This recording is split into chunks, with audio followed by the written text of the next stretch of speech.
All right, Gashuri, thanks so much for that. Now, at the same time, the Kenya Ferry services will now be operated under the stewardship of the National Police Service, the Coast Guard, and officers in the National Government Administration as the state moves to contain the spread of the coronavirus at the Likoni crossing.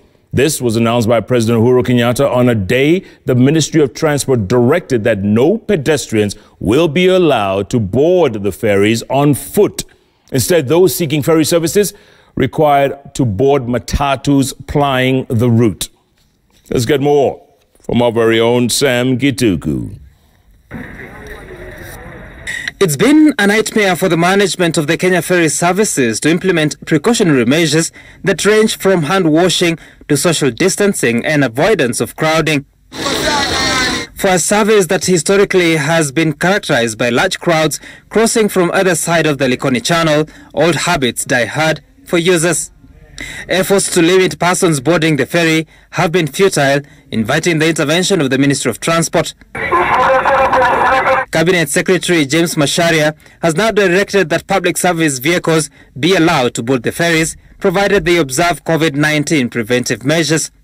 They include usage of sanitizers for passengers, regular washing of the vehicles, and to carry not more than 60% of their capacity. As such, pedestrians who have been using the ferries will now not be allowed, all forced to board the vehicles, and delays are expected given that the carrying capacity of ferries will be limited. And President Kenyatta has now directed the National Police Service, the Kenya Coast Guard, and officers under the National Government Administration to be in charge of the Kenya Ferry services. Their work mainly to enforce the strict measures outlined. The Kenya Coast Guard, a maritime security organ launched in November 2018, is primarily tasked with protecting the territorial waters of the nation, mainly in the high seas. And now the organ, comprising of military officers, has been tasked to collaborate with the police and administration officials. And all citizens shall be expected to obey and to follow the rules and procedures that shall be set out for crossing that ferry. Pedestrians have been using the ferry free of charge. With matatus now required to ferry the passengers, a cost is likely to accrue.